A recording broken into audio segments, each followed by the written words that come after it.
कक्षा 9 के मैथ में आप सभी बच्चों का स्वागत है। क्लास 9 का प्रश्नावली 1.3 का 3 नंबर तक बता चुके थे। आज हम आपको बताएंगे 1.3 का 4 नंबर से। ठीक है, 1.3 तक बता चुके थे। 1.3 का 4 नंबर देखिए क्या करता है।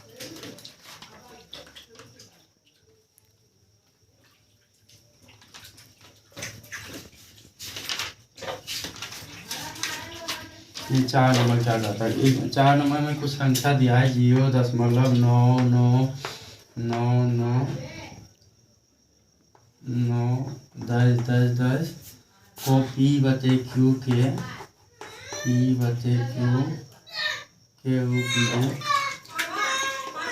रूप में व्यक्त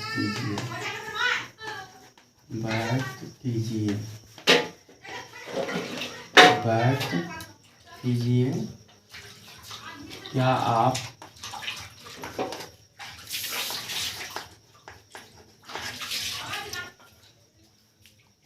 अपने उत्तर से आश्चर्यचकित हैं?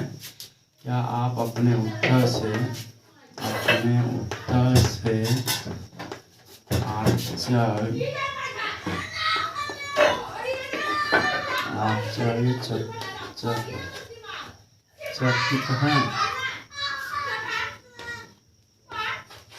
चकित हैं?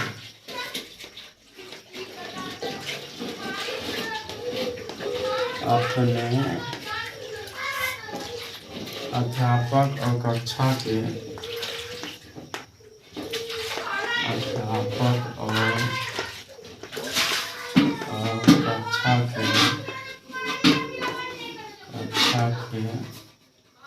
सहयोगियों के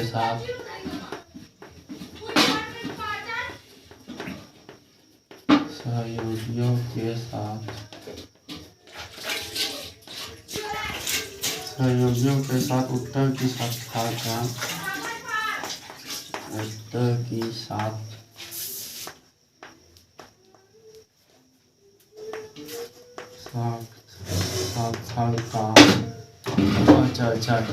पर चर्चा कीजिए। देखिए क्या कर रहा है। प्रश्नावली 1.3 का 4 नंबर 0.99 ठीक है 10 को P/Q के रूप में व्यक्त करना है। उसके बाद बोल रहा है क्या आप अपने उत्तर से आश्चर्यचकित है, मतलब आपका जो आंसर आ रहा है, उत्तर आ रहा है, उससे आप क्या आश्चर्यचकित हैं? अपने अध्यापक और कक्षा में जो सहयोगी है उसके साथ क्या करना है, इस उत्तर पे आपको चर्चा करना है। ठीक है, तो देखिए ये इस तरह का हिसाब आपको हम 3 नंबर में भी बताए थे, उसी तरह 4 नंबर में क्या दिया है। मान लीजिए इसमें हम क्या कर लेंगे, P/Q के रूप में लिखना है ना, तो हम क्या करते हैं मान लेते हैं। यहाँ पे हल लिखिए, यहाँ पे मान लीजिए माना कि x बराबर क्या करेंगे 0.9999910 मतलब ये बहुत दूर तक जहाँ तक आप लिख सकते हैं। इसको तो आप इस प्रकार भी लिख सकते हैं 0.9 पे आवर्त नहीं।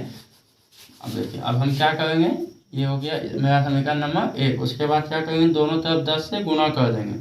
अगला लाइन में लिखिएगा दोनों तरफ 10 से गुना करने पर ठीक है। देखिए 10 गुना x, इधर क्या हो जाएगा 10 गुना 0.9999910 ठीक है। इसको हल कर लीजिए 10 गुना x 10x। ये क्या बताए थे, गुना में 10 से अगर गुना करना हो एक 0 से तो एक अंक के बाद चले जाता है, भाग में क्या होता है एक अंक आगे चले जाता है। ठीक, तो ये हो जाएगा 9.99 10 से जब गुना कीजिएगा ना तो कुछ इस प्रकार आएगा। इसको मान लीजिए समीकरण नंबर 2। अब क्या करेंगे, समीकरण 2 में एक को घटाएंगे। देखेंगे समीकरण 2 में से एक को घटाने पर क्या करेंगे, समीकरण 2 देखिए क्या है। समीकरण 2 हो गया 10x बराबर 9.9999 ठीक है, कुछ इस प्रकार। ये हो गया समीकरण नंबर 2। समीकरण 1 क्या है, x बराबर 0.9999 कुछ इस प्रकार। अब इसको हम क्या करेंगे, घटा देंगे। ठीक है, देखिए 9 में 9 0, 9 में 9 0, 9 में 9 0, 9 में 9 0, 9 में 0 तो 9। यहाँ देखिए 10x में एक x जाएगा तो क्या बचेगा, 9x। तो देखिए क्या गया, 9x बराबर, यहाँ पे कर लीजिए, 9x बराबर क्या आ गया, 9.000।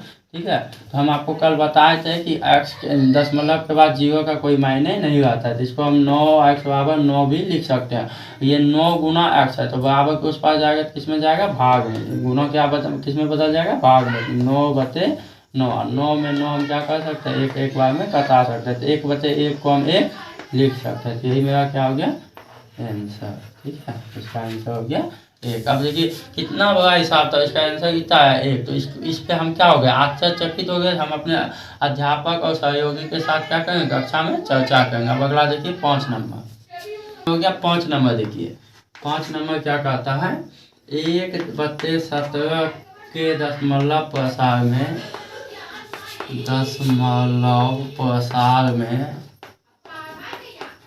प्रसार में अंकों के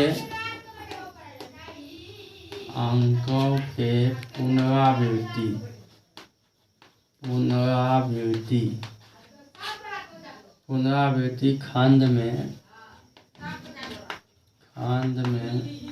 अंकों की अधिकतम संख्या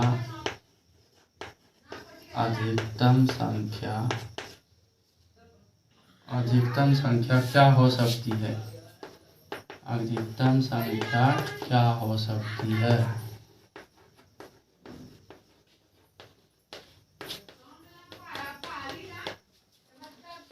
क्या हो सकती है, अपने उत्तर की जांच करने के लिए, देखिए अपने उत्तर की जांच करने के लिए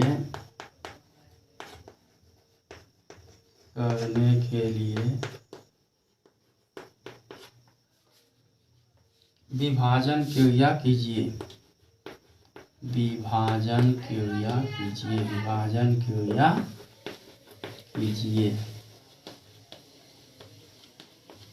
देखिए 5 नंबर सवाल क्या कहता है, 1/17 के दशमलव प्रसार में अंकों की पुनरावृत्ति मतलब क्या होता है, मतलब इसमें देखना है कि अंक कब से दोहराने लगता है, पुनः मतलब फिर से आने लगता है। ठीक है, पुनरावृत्ति खंड में अंकों की अधिकतम संख्या क्या है, कितना मतलब क्या अंक के बाद फिर से संख्या आ रही है, तो उसको हम गिन के बताएंगे।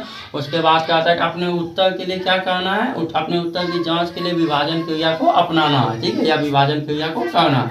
देखिए 1/17, इसको हम क्या करेंगे, 17 से 1 में क्या करेंगे, 17 से 1 में भाग देंगे। भाग नहीं लगेगा, यहाँ क्या देंगे 0., तो यहाँ क्या आया 0। देखिए भाग लग रहा है नहीं, तो यहाँ क्या देंगे 0, तो यहाँ क्या आया 1 और 0। 70/5 85, 1 सौ क्या खिलाएंगे, 70/5 85। ठीक है, यहाँ देखिए घटा दीजिए, 10 में 5 5, 9 में 8 1, इस दशमलव से आया 0, 150 क्या खिलाएंगे, 7 36। इसे भाग आप लोग जानते होंगे। ठीक है, फिर भी देखिए आप मेरे साथ कीजिए, आप लोग अगर नहीं भी जानते तो सीख जाइएगा। 7 से ये देखिए 1 पे चलिए, 10 में 6 4, यहाँ बचा 4, 4 में 3 1, 1 में 1 31। यहाँ 0 दशमलव से क्या आया 0। 140 में क्या खिलाएंगे, 7 से 7 से। यहाँ देखिए 10 में 6 गया 4, 3 में 3 खत्म, 1 में 1 खत्म, या 0 दशमलव से आया 0। फिर 40 हो गया, 17 से क्या खिलाएंगे, 17 दूनी 34, 40 में 34 करते क्या बचेगा 6। ठीक है, अब दशमलव से फिर 0 आया, क्या हो गया 7, 7 में क्या खिलाएंगे 17 से, 17 तिया 51। देखिए 7 में 51 घटाइएगा तो 9 बचेगा। ठीक, अब 9 में क्या होगा, दशमलव से फिर 0 आएगा, 90 में क्या खिलाएंगे, 7 × 5 = 85, क्या बचेगा 5, ये हो गया 0। इस दशमलव से आज 0 50 क्या खिलाएंगे, 7 तिया 51, 17 दूनी 34, 17 दूनी 34, क्या बचा 6। यहाँ 5 में 4 में 1 1, ठीक है, यानी 4 में 3 1। अब हो गया यहाँ से 0, क्या हो गया 0, तब कितना आ गया 107। तो क्या खिलाएंगे 17 नामा 53 से, 17 नामा 53 से 153 बचेगा 7, यहाँ 5 में 5 जीरो, 1 में 1 जीरो, इस दशमलव से आज जीरो। 70, 70 में क्या खिलाएंगे? 70 चौके अड़सठ, 70 चौके अड़सठ, 70 में अड़सठ खिलाएं 2 जीरो। देखिए 2 हुआ, 2 पे दशमलव से क्या आएगा? जीरो। ठीक है, जगह कम होने के कारण यहाँ के बाद यहाँ, यहाँ के बाद यहाँ आ गए। ठीक है, यहाँ से यहाँ 20 हुआ, फिर एक बार में क्या खिलाएंगे? 17, क्या बचेगा? 3, 3 पर दशमलव से जीरो। 30, 30 में क्या खिलाएंगे? 17 एकम 17। अब देखिए 17, 1 पर 40, 10, 10 में 7, 3, यहाँ बचा 2, 2 में 1, 1, फिर इस दशमलव से जीरो, क्या हो गया? 130, क्या खिलाएंगे? 17, 36 से नहीं, 17, 17, 49 से, 17, 17, 49 से।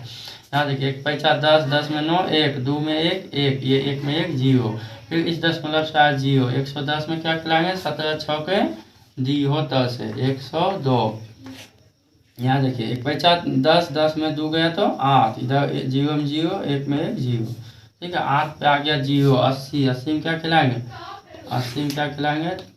17 चौके अड़सठ, 17 चौके अड़सठ, ये हो गया 10, 10 में 8 गया 2, 7, 7 में 6 गया 1, दशमलव से जीरो। 120, 120 में क्या खिलाएंगे? 17, 17, 49 से। देखिए अब यहाँ क्या बचेगा? 1, 1 में 1 जीरो, 1 में 1 जीरो।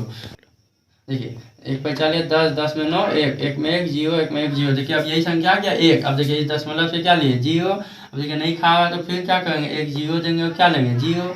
अब 1 से हो गया, देखिए 17 पचे 85। तो देखिए अब क्या होने लगा? यहाँ से संख्या देखिए अब फिर यही वाला 0, 5, 8, ये क्या होगा? दोहराने लगेगा, तो मतलब फिर से आने लगा। पुनरावृत्ति मतलब फिर से आने लगा।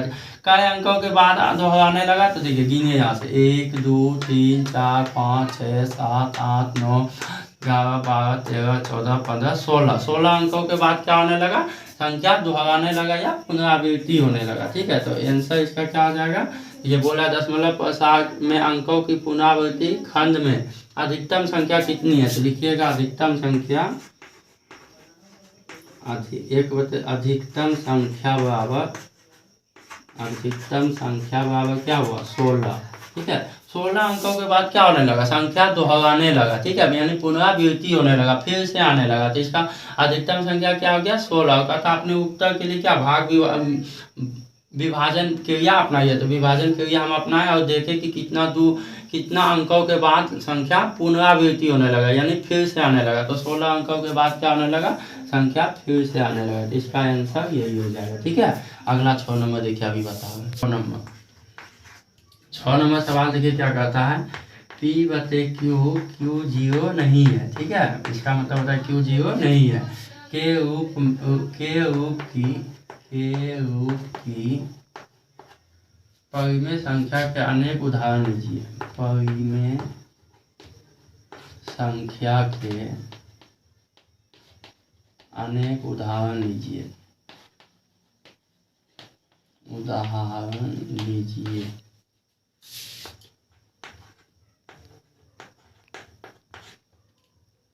लीजिए। जहाँ P तथा Q पूर्णांक है,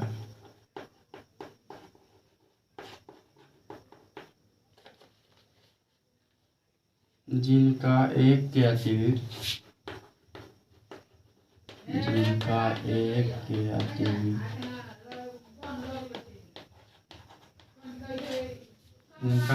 अतिरिक्त अन्य कोई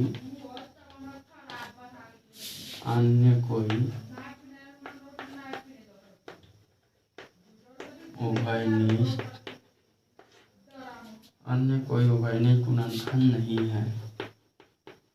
गुणनखंड नहीं है और जिसका शांत दशमलव निरूपण और जिसका शांत दशमलव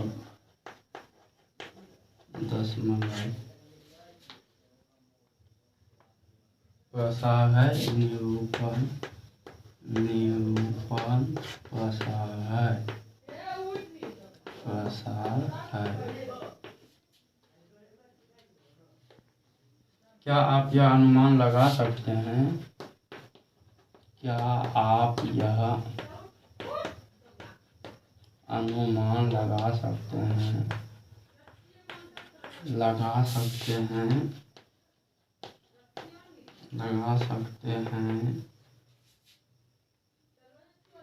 कि P बाई Q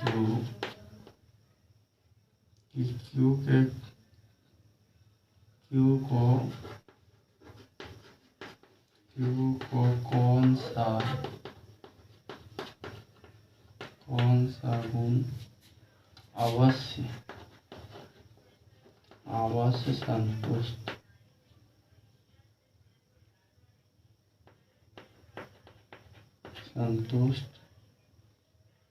करना चाहिए।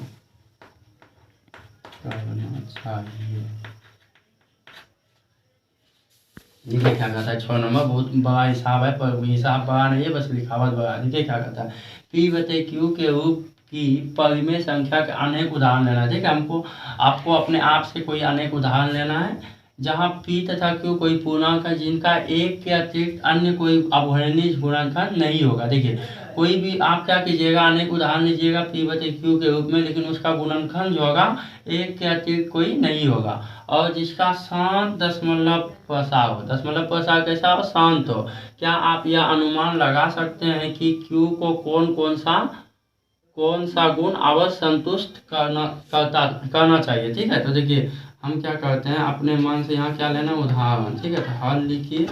देखिए ऐसा मतलब हमको लेना है कि जिसका उभयनिष्ठ गुणनखंड क्या हो, एक हो। तो उभयनिष्ठ गुणनखंड देखिए अगर आप 2, 5 या फिर 2 गुना 5 के रूप में, ठीक है, ये 2 गुना 5 के रूप में,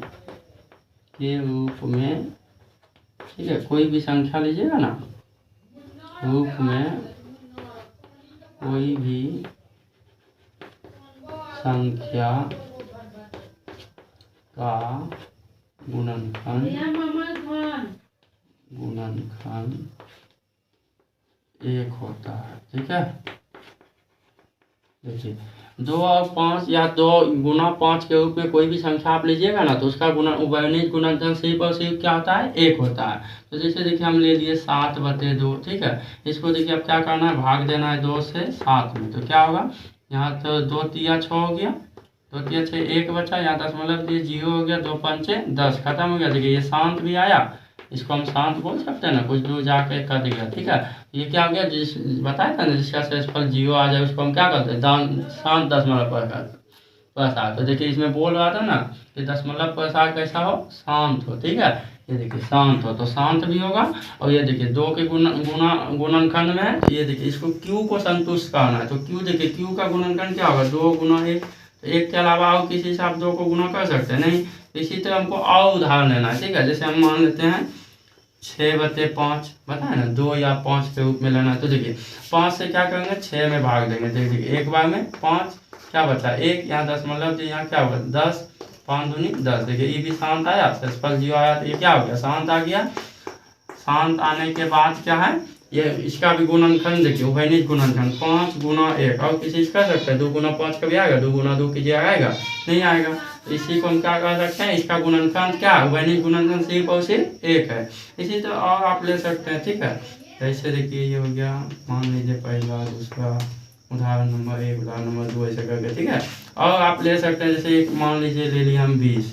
ठीक है, नीचे क्या लेते हैं, 5 गुना 2 के रूप में लेते हैं, या इसको 22 कर लीजिए। ठीक है, 5 गुना 2 यानी 10। ठीक है, 10 ले लीजिए, फिर या 5 गुना 3 ले लीजिए, नहीं 3 तो नहीं ले सकते, 2 या 5 के रूप में लेना। ठीक है, देखिए 10 से क्या करेंगे, 22 में भाग देंगे, 2 बार में 20, 2 बचा, यहाँ दशमलव, यहाँ 0, 2 बार में 20। तो देखिए इसका भी शेषफल 0 आया, तो ये क्या हो गया, शांत हो गया। और शांत होने के बाद ये क्या है, इसका उभयनिष्ठ गुणनखंड 2 और 5 है। तो बताए ना, 2 या 5 या फिर 2 गुना 5 के रूप में जो भी कोई संख्या होगा उसका उभयनिष्ठ गुणनखंड क्या होगा, सिर्फ और सिर्फ 1 होगा। ठीक है, तो इसी प्रकार इसका आंसर हो जाएगा ये। ठीक है, इसका उदाहरण लेना था, हम उदाहरण ये ले लिए, पहला ये हो जाएगा। और आप उदाहरण ले सकते हैं इस तरह। ठीक है, 2 और 5 या फिर 2 गुना 5 के रूप में उदाहरण ले सकते हैं। इसके बाद ठीक है बच्चों, मिलते हैं अगले